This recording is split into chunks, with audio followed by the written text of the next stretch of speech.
Walking, eating, driving, or engaging in other activities while asleep without remembering it the next day have been reported. Abnormal behaviors may include aggressiveness, agitation, hallucinations, or confusion. In depressed patients, worsening of depression, including risk of suicide, may occur. Alcohol may increase these risks. Allergic reactions such as tongue or throat swelling occur rarely and may be fatal. Side effects may include unpleasant taste, headache, dizziness, and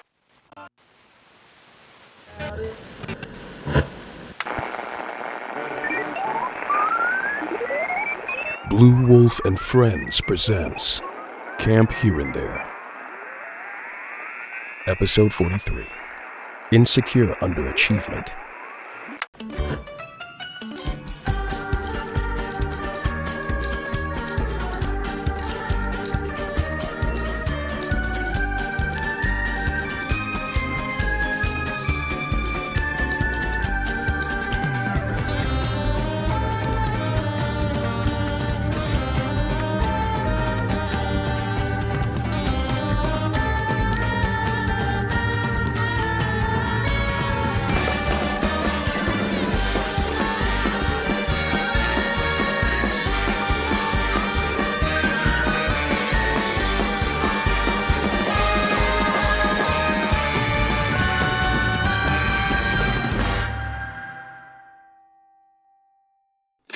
I have a strange, lanky, and long-necked man with me on this heaty dawn. Good morning, campers. The sky is a serene and tranquilizing pale green, like the calming algae-ridden currents of sea foam, lazing and lapping at the shores of Mother Earth with a sleeping tongue.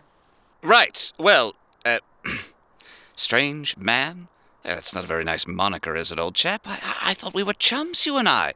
Bosom buddies, partners in crime, two peas in the pod of camaraderie. But, alas, oh, how the mighty have fallen, like a scone tumbling tragically from its perch atop a precarious stack of afternoon tea accoutrement. I'm just pulling your leg, man. At this rate, you'll yank my extremity right from the socket, mate. Just explain your thing. Right, well, I come bearing a proposition most splendid. You see, I've been noticing a certain, shall we say, tightness in the air as of late. A palpable unease, like the discomfort of donning a woolen jumper on a sweltering summer's day. And my poor Rowan, bless his anxious soul, he's been remarkably on edge. I fear his nerves are as frayed as a well-worn tweed jacket. I mean, blimey, he's wound tighter than a $2 watch he is. I've never seen him so distressed. We had a wonderful time in Legsworth this past spring, visiting my dear old pater and the family fishery. Salty air, the waves against the weathered hulls, the briny scent of freshly caught sogfish mingling with their own bloodied guts. Home, sweet home, I tell you. And sweet Rowan, well, he seemed to revel in the simple pleasures of coastal life, even made friends with the eel choir that nests beneath the jetty. A surprisingly polite bunch, that lot, though their rendition of God Save the Queen is as much sore as it is trite. They rehearse every dawn in 5-part dissonance, and frankly, I've heard more musical sincerity from my uncle's taxidermy ferret on the full moon, and I told them so. Politely, of course. And now I'm banned from the wharf for a few seasons. And quite possibly married to their conductor. It's all rather murky. Anyways, you should have seen him. Never the type to feel the eternal calm, but he was lounging on the docks many a moment. Even helped us haul in a few nets, grinning from ear to ear as the verdant scales of slapjack tumbled about the current. Such a bloody marvel to witness. It was the happiest I'd felt since the Crown outlawed marmalade and gravity in the same week.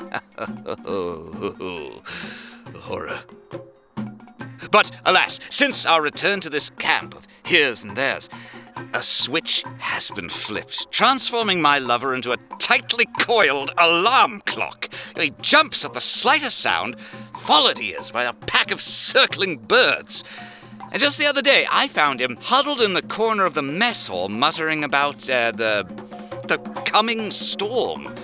Any rustle of leaves or chirping squirrel sends him into a tizzy. He's been popping those pills you give him like they're candy, and frankly, I fear for his well-being, Sid lad. We need to help him rediscover that sense of peace. Otherwise, I worry he may drift away entirely, lost in a maelstrom of his own making. I agree his panic is worrisome, and that we, as a community, should try to help him. So, what do you suggest we do? Good lad. Well, therein lies the brilliance of my plan, old chap. So I got to thinking. I says to myself, Juniper, old boy, what this lot needs is a right proper day of relaxation. Chance to let loose, unwind, remember the simple joys of summer camp living. I propose we declare today an official relaxation day. A respite from the daily grind, a chance to unwind, let our proverbial hair down. We'll engage in all manner of soothing activities. Yoga, meditation, perhaps even a spot of scrumbly dumps. What say you, Sydney? Shall we embark upon this trackway of tranquility together? I think that sounds like a great idea, Juniper, and we've already gone to Lucille about this. She gave a series of non-committal squawking I assume was an impassioned yes, though she did cough up a few paltry brown feathers in the process, so who knows what's on her mind. Perhaps she got choked up eating a spare sparrow from the window again? Nevertheless, we're in the clear. This relaxation day sounds positively druzzling, if you ask me. First on the agenda, we have the... Druzzling now.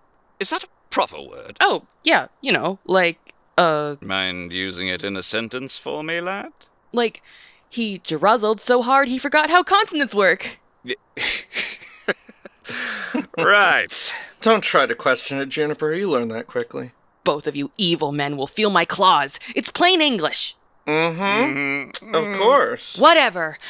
Juniper says he, quote, knows a guy who will be visiting to help us with proper relaxation. So, my orders to you this fine sea sky morning are simple. Relax! I want you to do absolutely nothing but unwind and let your troubles melt away like a pat of butter on the roof of a midday shed. I realize that this may be a challenge for some of you, what with your youthful energy and insatiable desire to cause, let's say, mischief, but I implore you to resist those prepubescent urges.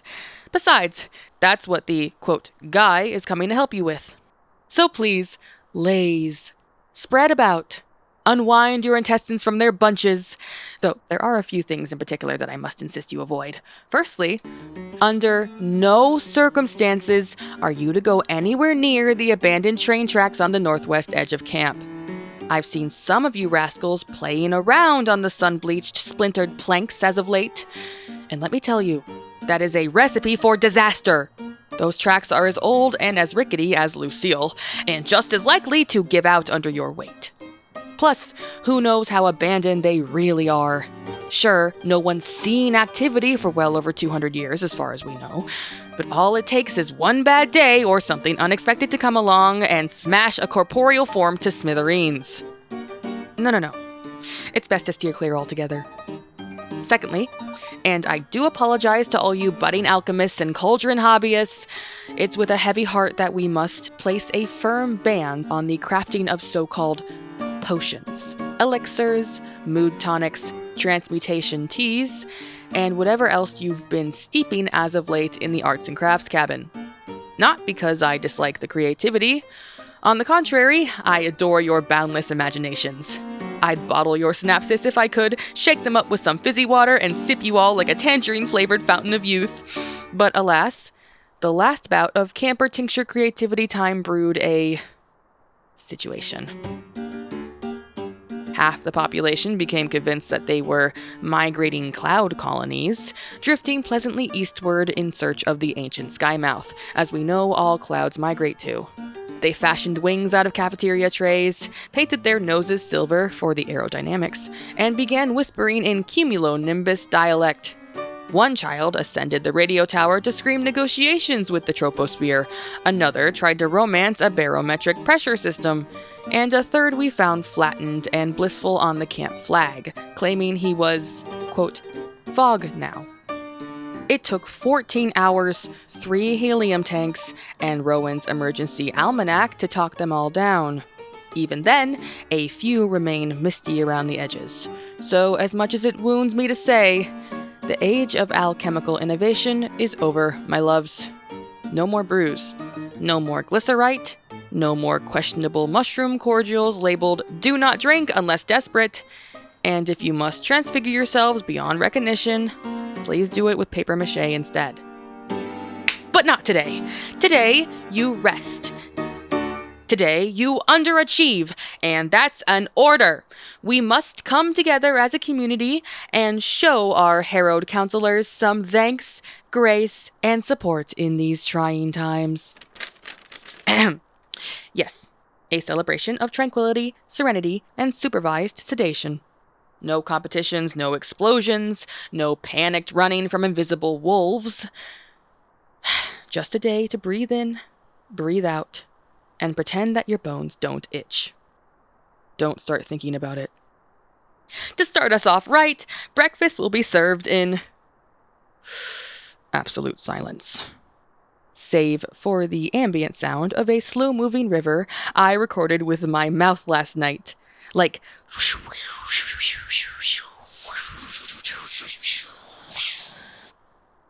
Each camper will receive in order 1. Lavender pancake, pre-slept upon by Matthew for enhanced relaxation, plus the butter we left out on the tool shed earlier. A tepid cup of chamomile tea, brewed under a weighted blanket. And 3 whole almonds. You can't see, but I'm holding up a 3. A great amount of almonds, I think. Though you must eat them in the shape of a triangle, clockwise, otherwise they tend to expand during digestion. And for dessert, a single mint napkin to dab away whatever confounded internal impulses remain. And for those with dietary restrictions, we also have our vegan option, a slightly worried-looking, whimpering dew pear, otherwise known as the critically endangered Purus susurrata. Please enjoy this meal slowly, so as to take in the relaxing sensations. Remember, breakfast is not a race, but a surrender. Happy breakfast!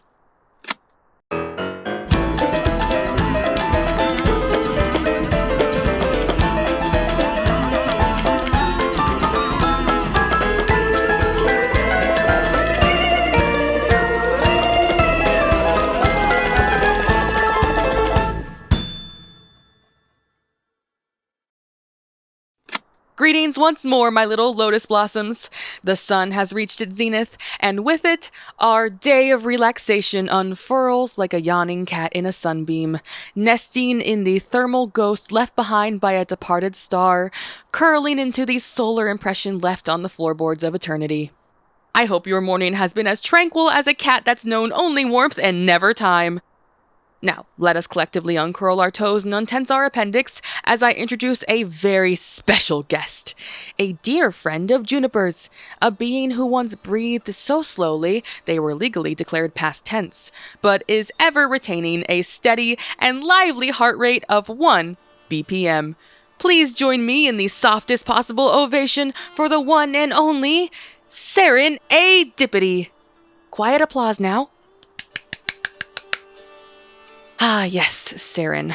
Where do I even begin describing a creature so serenely unmoored from mortal tension?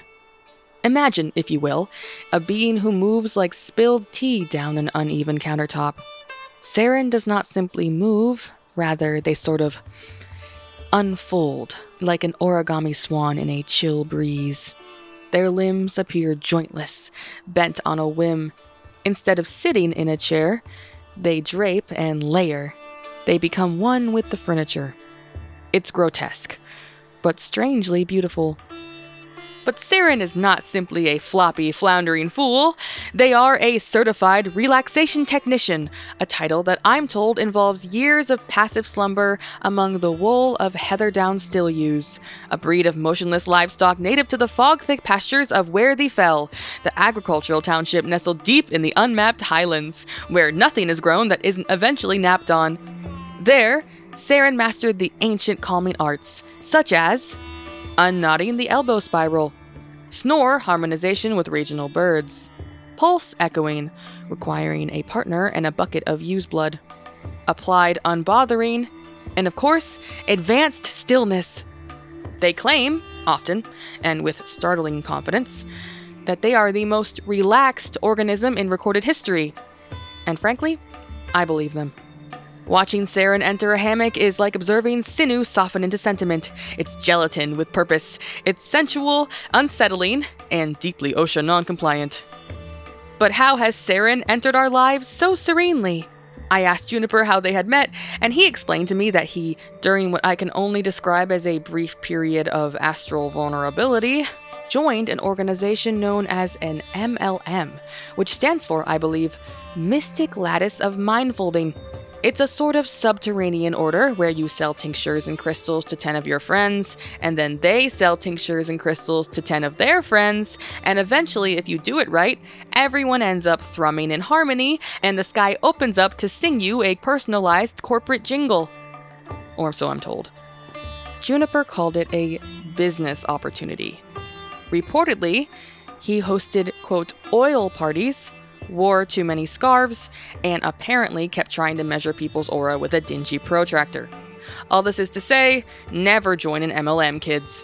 A man's aura is nary your business. But that's where he met Seren, top-level distributor of Serenity, TM. They bonded immediately over their shared love of decompression, lateral lounging, and networking mixers sponsored by suspicious beverage startups.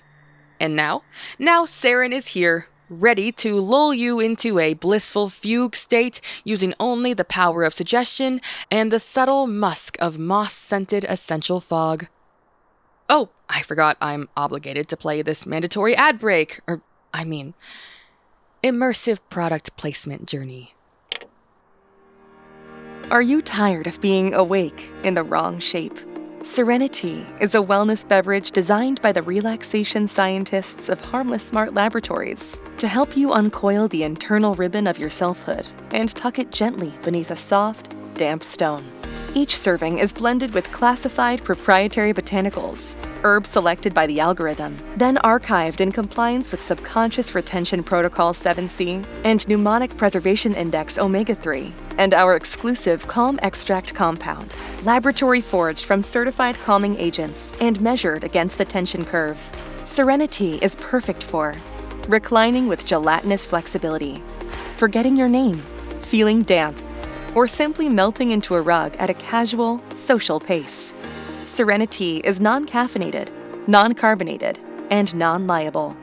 Side effects may include goosebumps, remembering past lives in someone else's handwriting, the inability to make appointments without weeping, a light, pleasant ringing in the teeth, reactive molars, soggy confidence, mild orb-related hallucinations, chronological vertigo, symbols behind the eyelids, an increased fondness for invisible chairs, a belief that all commercial mail is watching, dreams of drowning in sheep's wool, unlicensed astral leakage, unwanted facial symmetry, a reverse feeling of déjà vu that technically hasn't happened yet, untraceable footprints, heart failure, and in rare cases, spontaneous, calm-related evaporation. If you or a loved one experience slow laughter, bone humming, hypnotic swirls behind the eyes, or heart failure, please discontinue use immediately and contact your local Harmless Smart representative. Serenity has not been evaluated by the Department of Calming Products or the Ethical Beverage Board. It is technically not tea. It is technically not tea. Serenity. Because sometimes the only way forward is down. So, my little Zen warriors, I encourage you to approach this afternoon with an open mind and a willingness to embrace the unconventional. Under Seren's guidance, we'll embark upon a journey of self-discovery and inner peace, shedding the shackles of stress and anxiety like a snake molting its skin. And who knows, by the end of the day, you too may find yourself draped over a chair, your limbs akimbo and twice their usual length, softly chanting Om in harmony with the tension curve. But keep in mind, if Seren offers you any oils or tea, politely decline. First on the agenda of relaxation activities, we have a series of light-hearted team-building exercises designed to foster camaraderie and melt away lingering tensions. The crown jewel of these activities, a 3-legged race that will pair you up with an unlikely partner, forcing you to work together in a dance of awkward synchronicity. Two souls, bound together by a flimsy ribbon, stumbling their way towards the finish line like a pair of drunken lemmings. It's a surefire recipe for comical mishaps and unexpected bonding moments. I don't think this is a great idea, Sydney. Nonsense, Rowan. It's all about the teamwork and communication. Plus, it'll be funny to watch, won't it? Oh, but kids, those of you with 3 legs already will have to be paired with those of you who possess 3 eyes. All in fairness, of course. Oh, don't be such a wet blanket. In fact, why don't you be my partner? We can show these kids how it's done. I don't know, Sydney. I'm not really in the mood for... Too late! I've already tied our legs together. Let's show these hammerheads what we're made of.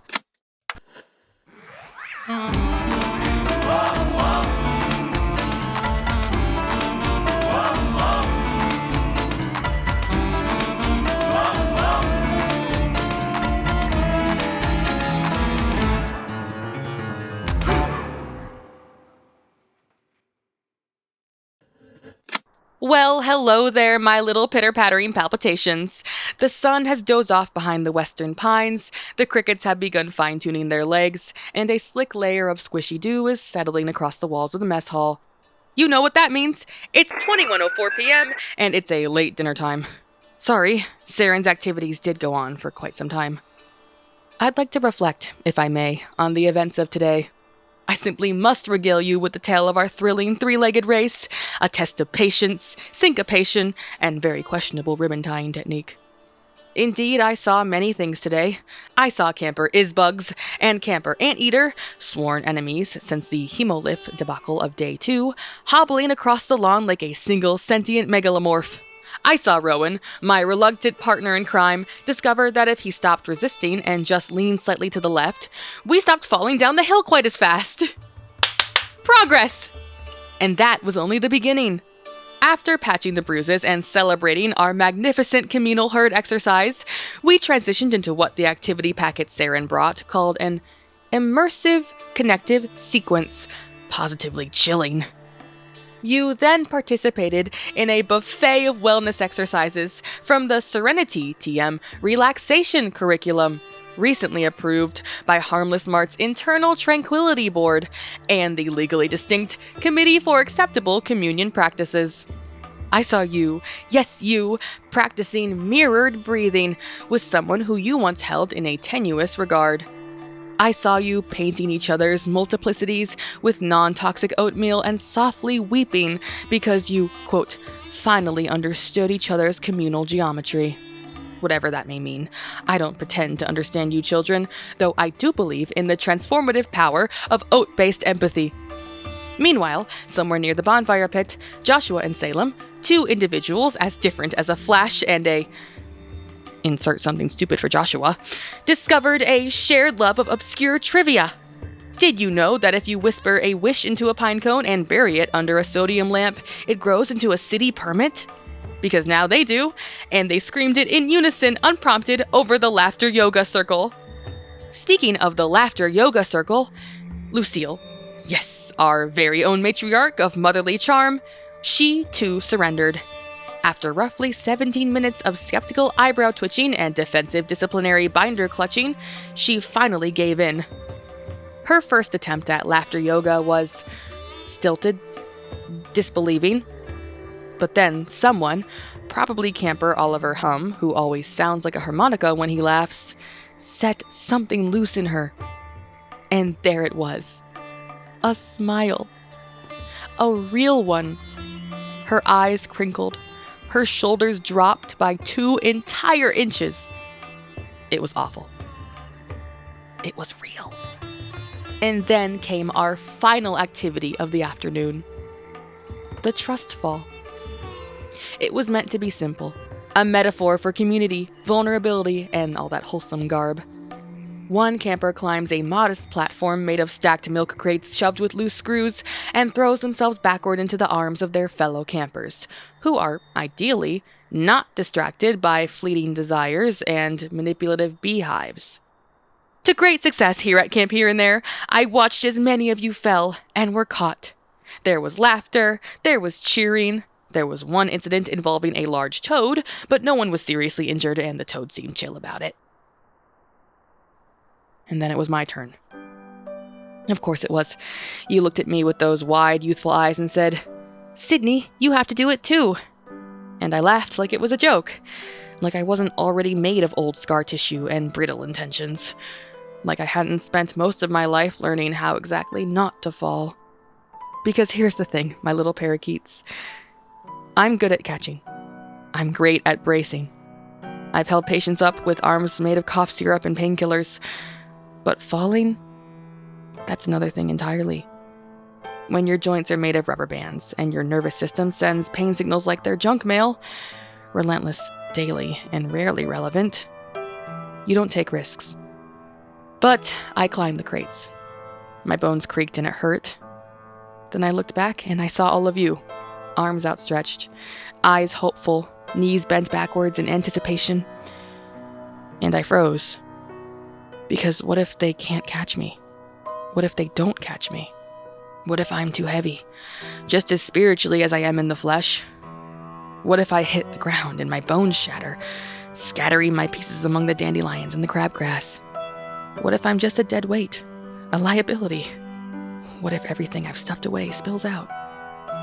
But then I looked at Rowan, sweet, nervous Rowan, who had spent the entire day flinching at shadows and popping sedatives. He was there, front and center, arms wide open, a determined set to his jaw. And in that moment, I realized, if Rowan could do this, if he could face his fears to be there for me, then maybe I could do the same. So I closed my eyes, took a deep breath, and I fell. And you caught me. You all caught me. And for just a moment, it was quiet. Not the usual kind. Not the brittle quiet that creeps up between briny words like mold. No. This was a warm kind of quiet. So, thank you. And then, after all the shouting and slipping and oat-based breakthroughs, the activities ended the only way they could. Sprawled across the lawn in a loose spread of limbs and laughter, our faces turned skyward to stare at the peeking stars. The campers were still buzzing from their midday sugar snacks, the counselors were half asleep on the grass, and the earth felt softer than usual, like it had agreed to hold us there just a little longer. We lay in a pile of sweatshirts and shared blankets, pointing out constellations that may or may not have existed, inventing new ones just to name them after each other's strange habits, the sniveling Sagittarius, the lost finger, the upside-down tooth. And poor, overcooked Rowan. He was lying beside me, with his head on Juniper's arm, eyes open, neck stretched back so he could see the whole sky. But for once, he wasn't flinching. He wasn't scanning the horizon or whispering weather alerts under his breath. He was just still. Calm, almost. I know it's not permanent. He's had an extra-large dose of sedatives today, approved, supervised, possibly begged for. But even so, it wasn't the drugs that made it matter. It was the way he let himself be present. The way he traced constellations with his fingers in the air, quietly naming each one with a little sigh, smiling at the campers of his cabin around us.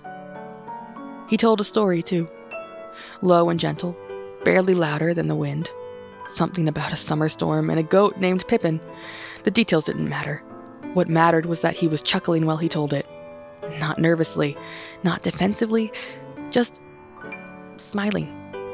Like for a moment he forgot the sky had teeth. And maybe that was the point. Nothing huge happened today. No curses were cast, no secrets revealed. But for a single evening, under a sky that shimmers like old foil, we all exhaled, together. One big, messy, synchronized breath. And that was enough. Just for tonight. Dinner tonight is dreamy dumplings, filled with mystery and featherdown. They're soft, savory, and ideal for gentle chewing.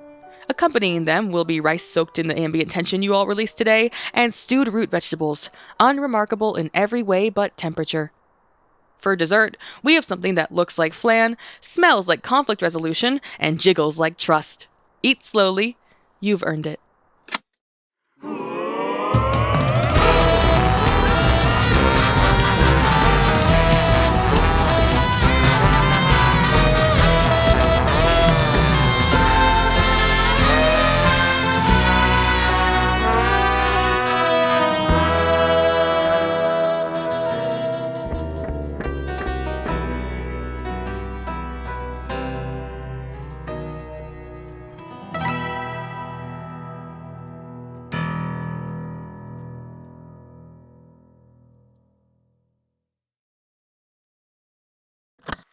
Are you coming to bed soon?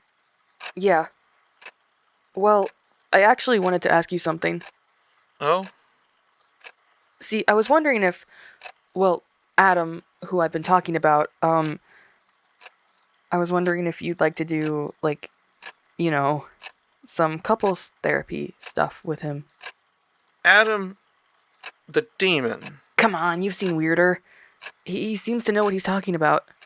A demon. You can't denounce Christianity and then get uncomfortable at the alternatives. It's hypocritical. That's not important. Why on earth do you think we need therapy? Jedediah. Oh, okay. Point taken.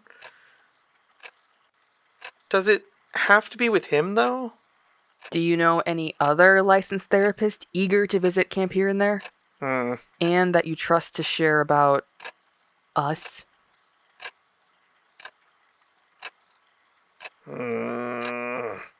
I think I trust him. Can't you just respect that? Let me think it over, okay? I'm not saying no, it gives me the creeps. Alright. Best I can ask for, I suppose. Okay, well, I'm headed to bed, I guess. Come join me when you're ready. Will do.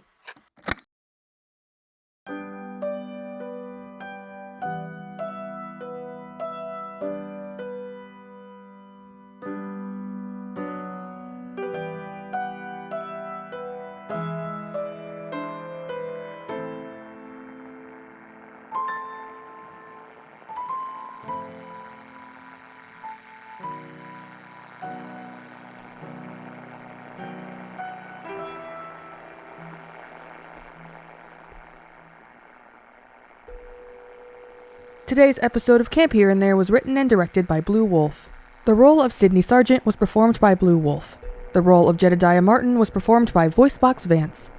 The role of Juniper Sloan was performed by Tom Laughlin. The role of Rowan Chow was performed by Corey Wilder. The role of the Serenity commercial was performed by Jess Fisher. With original music composed by Will Wood and produced by Jonathan Maisto. Additional music composed by Kyle Gabler and Another You. Dialogue editing by Emily Safko.